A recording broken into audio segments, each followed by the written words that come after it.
நான் மட்டும் கொடுங்கன்னு கேட்டனா? எதுக்காக இந்த குற்ற உணர்ச்சி? அப்போ என்ன மூணா மனுஷனா பாக்குறீங்க, அப்படிதானே? ஐயோ சிச்ச, அப்படியெல்லாம் ஒண்ணுமே இல்ல. நீங்களும் வட்டிக்கு தானே வாங்கி கொடுத்துருக்கீங்க. இத பத்தியெல்லாம் நீங்க கவலைப்படாதீங்க, நான் பாத்துக்கிறேன். முதல்ல நீங்க கில்ட்டியா ஃபீல் பண்றதை நிறுத்துங்க. ஏன்னா அது என்ன கில்ட்டியா ஃபீல் பண்ண வைக்குது. அர்ச்சனா,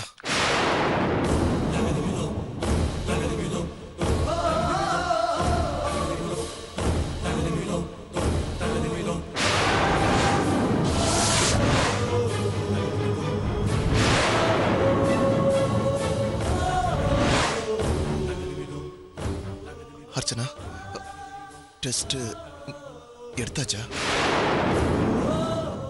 டெஸ்ட் எடுக்க தான் போயிட்டு இருக்கோம். சரி, எந்த டெஸ்டும் வேணாம் அர்ச்சனா. வா, வீட்டுக்கு போலாம் வா.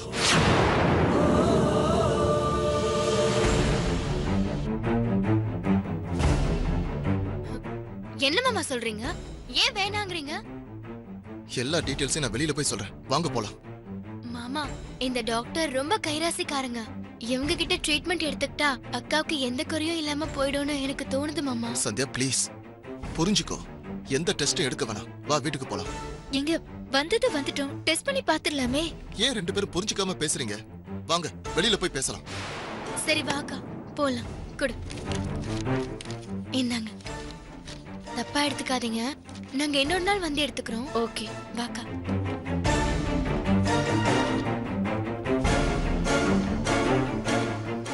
என்ன மாமா, எதுக்காக இப்படி கடைசி நேரத்துல வந்து டெஸ்ட் எடுக்க வேண்டாம்னு சொன்னீங்க? கேக்குறான்ல, சொல்லுங்க. எதுக்காக வேண்டாம்னு சொன்னீங்க? அவங்க எவ்வளவு பெரிய டாக்டர், அவங்கள பாக்குறதுக்கு அப்பாயின்மெண்ட் கிடைக்கிறதே ரொம்ப கஷ்டம். நான் தெரிஞ்சவங்க மூலமா தான் வாங்கினேன். நல்ல வாய்ப்பை இப்படி மிஸ் பண்ண வச்சிட்டீங்களே மாமா. சரி, இனிமே அத பத்தி பேசி ஒரு பிரயோஜனமும் இல்ல.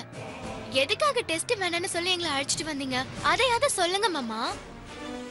சில உண்மைகள் தெரியக்கூடாதுன்னு தாமா.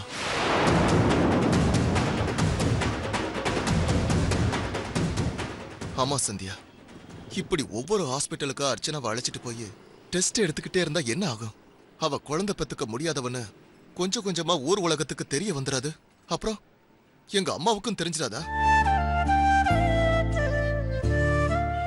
அர்ச்சனாவுக்கு எந்த குறையும் இல்லைன்னு அம்மா நினைச்சிட்டு இருக்காங்க. அப்படி இருக்கிறப்பவே இன்னும் குழந்தை இல்லையேன்னு தினம் தினம் அர்ச்சனாவை டார்ச்சர் பண்ணிட்டு இருக்காங்க. இந்த உண்மை மட்டும் தெரிஞ்சதுன்னா அடுத்த நிமிஷமே அர்ச்சனா உங்க அண்ணன் வீட்டுல தான் இருப்பா. அம்மா இல்ல, அந்த ஆண்டவனே வந்து சொன்னாலும் நான் அர்ச்சனாவை கைவிட மாட்டேன்.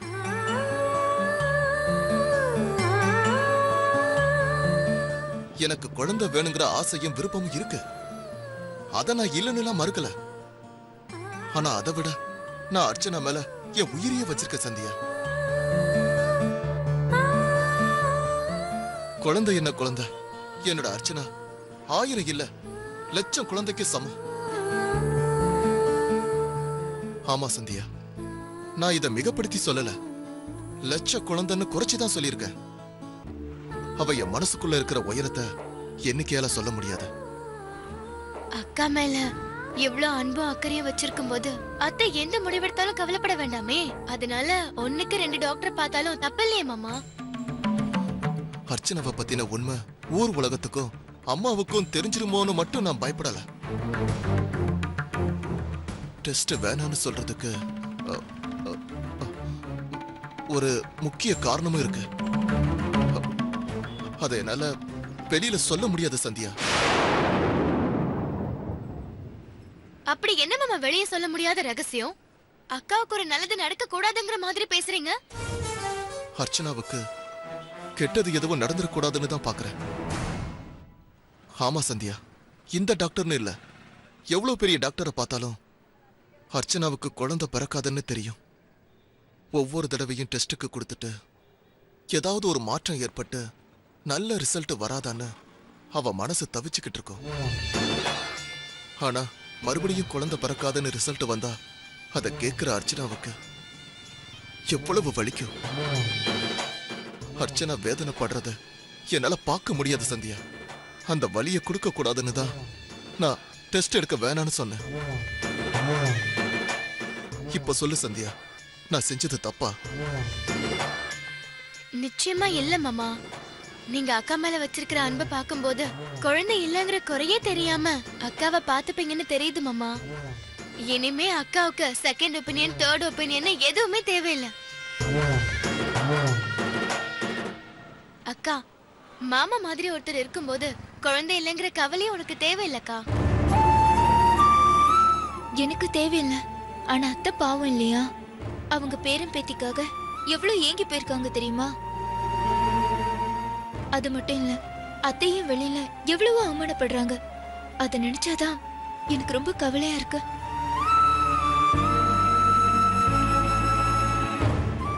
கவலைப்படாத அர்ச்சனா, மறுபடியும் நான் உனக்கு ஞாபகப்படுத்துறேன். கடவுள் கண்ணை திறந்துட்டார்னா எல்லா கஷ்டமும் காணாம போயிடும். இந்த உலகத்துல மறைஞ்சு இருக்கிறத யாருக்குமே தெரியாம இந்த பிரபஞ்சத்துல இருந்தத கண்டுபிடிச்சு சொல்றவங்க தான் சயின்டிஸ்ட். அவங்க கண்டுபிடிச்சத படிச்சுட்டு தான் டாக்டருங்க சொல்றாங்க. அதனால தான் சொல்றேன், டாக்டர்களால இருக்கிறத தான் சொல்ல முடியும். ஆனா கடவுள் இல்லாததையும் உருவாக்குறவன். அதனால நாம கடவுளை நம்புவோம், அவன் கைவிட மாட்டான். நீங்க சொல்றத கேக்குறப்போ அக்காவுக்கு குழந்தை பிறக்குங்கிற நம்பிக்கை வருது மாமா. இது போதும் எனக்கு. இனிமே டெஸ்ட் அது இதுன்னு அலையாதீங்க. இனிமே நீங்களே சொன்னாலும் நாங்க டெஸ்டுக்கு வர மாட்டோம், ஓகேவா? அப்ப சரி, வாங்க போலாம். வா.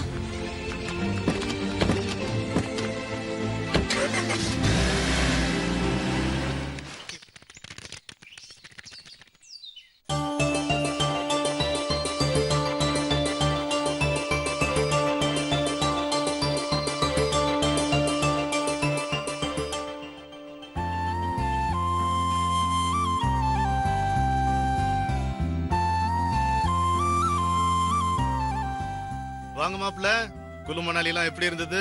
டூர் எக்ஸ்பீரியன்ஸ்லாம் எப்படி? ரொம்ப நல்லா இருந்தது மாமா. Actually very nice place. ஒரு தடவை போனா மறுபடியும் போகணும்னு தோன்ற பிளேஸ். ஆஹா, இந்த எக்ஸ்பீரியன்ஸ் என்னால மறக்கவே முடியாது மாமா. அப்படியா? மறுபடியும் அங்க போகணும்னு தோணுச்சுன்னா வருஷம் போயிட்டு வர வேண்டியதானே? அடுத்த வருஷம் வேற இடம் போகணும் மாமா. ஓ, அது உங்க இஷ்டம். என்ன நித்யா, உனக்கு எப்படி இருந்துச்சு? ஆல்ரெடி பார்த்த இடம் தானப்பா. இப்போ பிரகாஷ் கூட போனதுனால நல்ல சந்தோஷமா இருந்துச்சு. நிறைய பில்டிங்ஸ் எல்லாம் கட்டிட்டாங்கப்பா.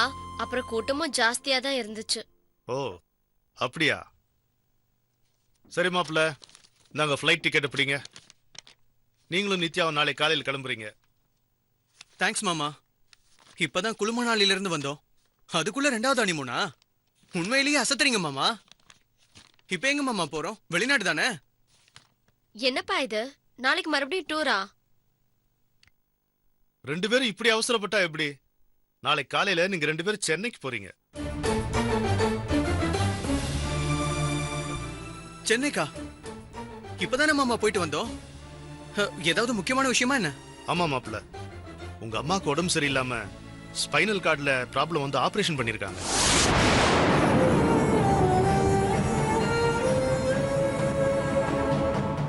என்ன மாமா சொல்றீங்க? ஏன் இதை என்கிட்ட சொல்லல? அத்தைக்கு என்னாச்சுப்பா? இப்ப எப்படி இருக்காங்க? நீங்க ஒன்னும் பதட்டப்படாதீங்க. இப்ப ஒன்னும் பிரச்சனை இல்லையா. அவங்க டிஸ்சார்ஜ் ஆகி வீட்டுல நல்லா தான் இருக்காங்களாம். மாப்பிள்ளைக்கு தகவல் கொடுக்கணும்னு ட்ரை பண்ணிருக்காங்க. நீங்க 2 பேரும் போனை சுவிட்ச் ஆஃப் பண்ணி வச்சிருந்திருக்கீங்க. அதனால தான் என்னாலையும் உங்களுக்கு இன்ஃபார்ம் பண்ண முடியல. நாளை காலையில வரேன்னு ஃபோன் பண்ணீங்கல்ல, அதனால நேர்ல வரும்போது சொல்லிக்கலாம்னு விட்டேன் நான். நான் அப்பவே சொன்னேன் போனை சுவிட்ச் ஆஃப் பண்ணாதீங்கன்னு. இப்ப பாத்தீங்களா எவ்வளவு பெரிய சங்கடம் ஆயிடுச்சுன்னு. அவங்க பக்கத்திலே இருந்து கவனிச்சுக்க வேண்டிய நாம இப்படி ஜாலியா இருந்துட்டு வந்திருக்கோம். பெரிய தப்பு பண்ணிட்டோம். வருத்தப்படாதம்மா. சம்பந்திக்கு இப்ப எந்த பிரச்சனையும் இல்லையா. இப்ப நல்லா தான் இருக்காங்களா. அதான் போய் பார்க்க போறீங்களே, கவலைப்படாதீங்க. ஆபரேஷன் ஆனதுக்கு அப்புறம் சம்பந்தி அம்மா கூட இருக்க முடியாம போச்சேன்னு 2 பேரும் ஃபீல் பண்ணாதீங்க. அதனாலதான் உங்க 2 பேருக்கு நாளைக்கு டிக்கெட் போட்டிருக்கு. நீங்க போய் ஒரு 3 நாள் அம்மாவோட தங்கி நல்லா பாத்துக்குங்க. அப்பதான் ஆபரேஷன் நடக்கும்போது நீங்க கூட இல்லையேங்கிற வருத்தம் அவங்களுக்கு தீரும். ஆமா. என்ன மாப்ள, சரிதானே? சரிதான் மாமா. அம்மா ஹாஸ்பிட்டல்ல இருந்தாங்கன்னா நீங்க சொல்றது சரிதான். அதான் வீட்டுக்கு நல்லபடியா வந்துட்டாங்கன்னு சொல்றீங்களே, இப்ப உடனே போணுமா என்ன? போன்ல நல்லா விசாரிச்சா பத்தாதா? ஏன் சொல்றேன்னா, நானும் நித்யாவும் டாக்டர் இல்லையே, அம்மா பக்கத்துல உட்காந்து ட்ரீட்மெண்ட் கொடுக்கறதுக்கு. அது மட்டும் இல்லாம அவங்க குணமாயிட்டாங்கன்னு வேற சொல்றீங்க. அதுக்கப்புறம் நாங்க போய் பார்த்து என்ன பண்ண போறோம்? எப்படிமா இருக்கேன்னு கேட்க போறத போன்ல கேட்டா என்னமாமா தப்பு? அவங்க என் அம்மா தான். அந்த பாசம் எனக்குள்ள இருக்கு. அதுல எந்த மாற்றமும் இல்ல. கொஞ்சம் யதார்த்தமா யோசிச்சா இந்த செலவு, அலைச்சல் இது எல்லாத்தையும் தவிர்க்கலாம்ல மாமா? நான் சொல்றது சரிதானே மாமா? சரியில்ல மாப்பிள்ள, உங்களுக்கு சின்ன வயசு, வாழ்க்கையில அனுபவம் பத்தல. தொழில வேணா புத்தியால பார்க்கலாம், போதும். வாழ்க்கையை அப்படி பார்க்க முடியாது. வாழ்க்கைய மனசால பார்த்தாதான் சுகப்படும். இல்லைன்னா நம்ம வாழறதுல எந்த விதமான அர்த்தமும் இல்லாம போயிடும்.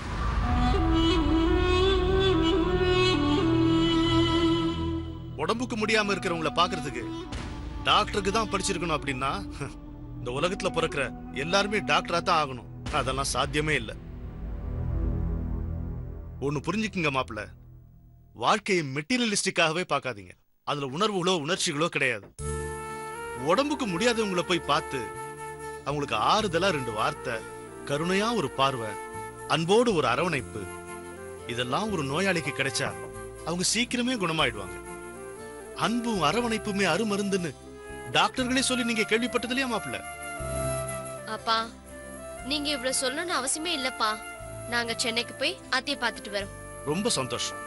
குறைஞ்சது ஒரு 3 நாளாவது இருந்து பார்த்துட்டு வாங்க. எனக்கு எப்ப டைம் கிடைக்குதோ நானும் கௌரியும் வந்து பாக்குறோம். மாப்பிள்ள, ஒன்னு சொல்றேன்னு தப்பா நினைச்சுக்காதீங்க. பணம் மட்டுமே வாழ்க்கை இல்ல.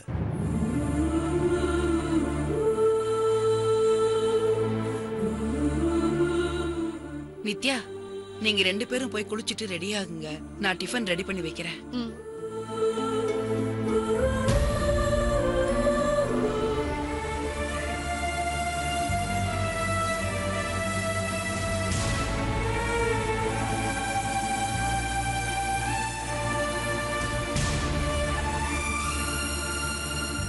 என்னம்மா தூங்கல? அர்ச்சனா எங்கம்மா? அவளுக்கு என்ன, அவ நிம்மதியா தூங்குறா. எனக்கு தான் தூக்கம் வர மாட்டேங்குது. ஏன் பகல்ல நல்லா தூங்கிட்டியோ, அதனால தான் தூக்கம் வரலையோ? ஏன்டா சொல்ல மாட்ட? நான் தூக்கம் வரலையான்னு புலம்பிக்கிட்டு இருக்கேன். பகல்ல தூங்கினியான்னு கேட்டுக்கிட்டு இருக்க. கோச்சிக்காதம்மா. சரி விடு, சாப்பிட்டியா? ஆமா, அது ஒண்ணுதான் குறைச்சல். சாப்பிட்டியான்னு கேட்டேன், அதுக்கேம இவ்வளவு சலிச்சுக்கிற?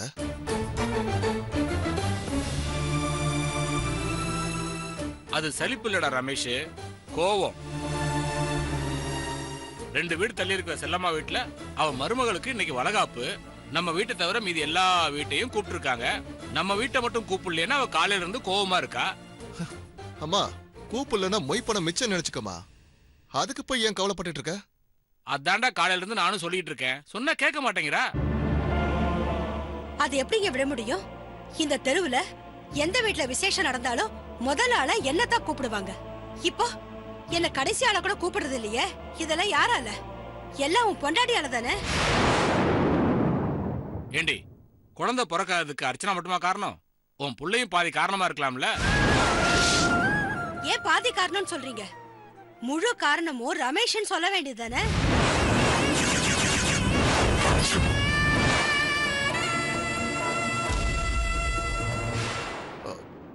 அம்மா, அது நீ சும்மா இருடா. மருமகளுக்கு சப்போர்ட்டா பேசுறாராமா. இங்க பாருங்க, அர்ச்சனா மேல நீங்க எந்த அளவுக்கு அன்பு பாசமும் வச்சிருக்கீங்களோ அதுல துளி கூட குறையாம நானும் அவன் மேல பாசம் வச்சிருக்கேன். அப்புறம் எதுக்குமா அவளை மட்டும் நீ குறை சொல்லிட்டு இருக்க? ஏன்னா இந்த விஷயத்தை பொறுத்த வரைக்கும் அவளாலதான் பிரச்சனை. என் பிள்ளைக்கு பிரச்சனை வர வாய்ப்பே இல்ல.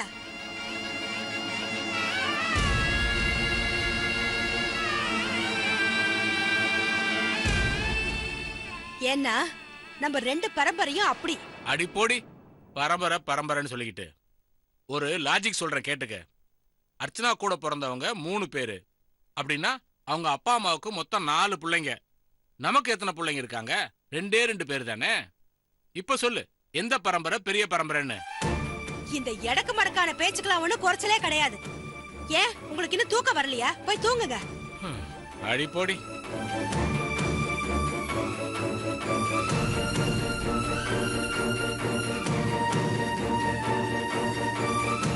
ரமேஷ்,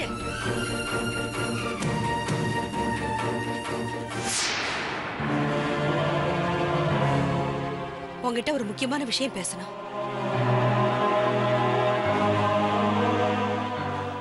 சொல்லுமா. இந்த வீட்ல என்ன தாண்டா நடக்குது? எனக்கு ஒண்ணுமே புரியல. இந்த கேள்வியை நான் தாமா கேட்கணும். ஏன்னா நீதான் இந்த வீட்ல இருக்க. என்னதாமா உன் பிரச்சனை? இவ்வளவு பேசியும் என்னம்மா பிரச்சனைன்னு கேக்குற? இந்த வீட்ல குழந்தை இல்லைங்கறதா பிரச்சனை. அவ தங்கச்சி வந்து டாக்டர் கிட்ட அழைச்சிட்டு போனா. திரும்பி வந்தவ கிட்ட என்ன ஆச்சுன்னு கேட்டா எந்த பிரச்சனையும் இல்லைன்னு சொல்றா. நானும் போன்ல கேட்டேன். எனக்கு அதாமா சொன்னா. அப்படின்னா ஏன்டா இன்னும் குழந்தை பிறக்கல? மா, மறுபடியும் முதல்ல இருந்து ஆரம்பிக்காதமா. நீ கேட்டு கேட்டு போர் அடிக்குதுமா. ஆமாண்டா, கேக்குற உனக்கே போர் அடிக்குதுன்னா தெருவுல அவமானப்படுற எனக்கு எவ்வளவு வலி இருக்கும். அதை ஏன்டா யாருமே புரிஞ்சுக்க மாட்டேங்கிறீங்க? நான் என்ன சொல்ல வரேன்னு கூட உன்னால காது கொடுத்து கேட்க முடியலல்ல? சரிம்மா, சொல்லு. எனக்கு அர்ச்சனா மேல சந்தேகமா இருக்கு. அவகிட்ட ஏதோ குறை இருக்கு. அதை எல்லார்கிட்டயும் மறைக்கிறான்னு மட்டும் தோணுது. அவளுக்கு தெரியாம நீ அவளை கவனி. அப்பதான் அந்த உண்மையை நம்ம கண்டுபிடிக்க முடியும். மா, என்ன விளையாடுறீங்களா? என் பொண்டாட்டி சந்தேகப்பட சொல்றியா? அவ அப்படிப்பட்டவ இல்லம்மா. பொய்யும் சொல்லல. அவ நார்மலா தான் இருக்கா. அத நான் நம்புறேன். நீ என்ன வேணாலும் சொல்லு, நான் அதை கேட்க தயாரா இல்ல. இன்னும் கொஞ்ச நாளைக்குள்ளார அவ உண்டாயிருக்கான்னு தெரியணும். இல்லனா நான் வேற ஒரு முடிவெடுக்க வேண்டியிருக்கும். அவ்வளவுதான் சொல்லிட்டேன்.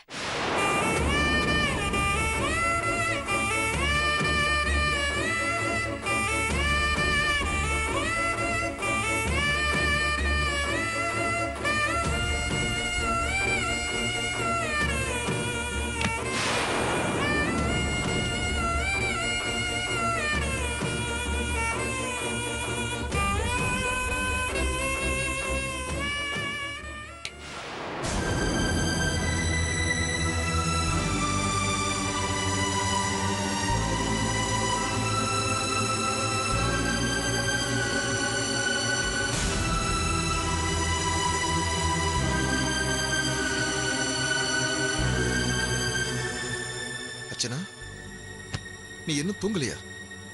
எப்படிங்க தூக்கம் வரும்? அத்தை பேசினதெல்லாம் கேட்டுட்டு தான் இருந்தேன். அவங்க சொன்னது எல்லாமே நியாயம் தானுங்க. எத்தனை நாளைக்கு தான் அவங்களும் அவமானப்பட்டு இருப்பாங்க. குழந்தை விஷயத்துல ரொம்ப பிடிவாதமா இருக்காங்க. அதனால உண்மையை சொல்லிடுறது நல்லதுன்னு நினைக்கிறேங்க. அவசரப்படாத அர்ச்சனா. இந்த விஷயம் அம்மாவுக்கு மட்டும் இல்ல, நம்ம வீட்ல வேற யாருக்கும் தெரியக்கூடாது. இது எவ்வளவு நாளைக்கு இங்க மறைக்க முடியும்? அவங்களா தெரிஞ்சுக்கிறதுக்கு முன்னாடி நாமளா சொல்லிட்டா நல்லதுன்னு தோணுது. கெட்ட செய்தி சொல்றத நல்லதுங்கிற அர்ச்சனா. வேணாம், அந்த எண்ணத்தையே விட்டுற. அத்தை ரொம்ப கோவத்துல இருக்காங்க. என் மேல எவ்வளவு அன்பு வச்சிருந்தாங்க. அது கொஞ்சம் கொஞ்சமா நான் இழந்துட்டு வரேன். இப்ப கூட குழந்தைங்கிற அந்த ஒரு விஷயத்தை தவிர மத்த எல்லா விஷயத்திலயும் இன்னும் அன்பாதாங்க இருக்காங்க. எந்த அளவுக்கு அன்பானவங்களோ அதை விட பிடிவாதக்காரங்க. வேற முடிவு எடுப்பேன்னு சொன்னத செய்யவும் தயங்க மாட்டாங்க. அதனாலதாங்க சொல்றேன், நம்மளே உண்மையை சொல்லிடலாம். நீ சொல்றதெல்லாம் உண்மைதான். அம்மா அப்படிப்பட்டவங்க தான். அதனால தான் சொல்றேன், இந்த உண்மை கடைசி வரைக்கும் அவங்களுக்கு தெரியவே கூடாது. அப்படியே தெரிஞ்சாலும் அவங்க வேற முடிவு எடுத்தா கூட அதுக்கு நான் உடன்படவே மாட்டேன். இது சத்தியம் அர்ச்சனா. ப்ராமிஸ். எனக்கு குழந்தைய விட நீதான் முக்கிய Archana. I love you Archana.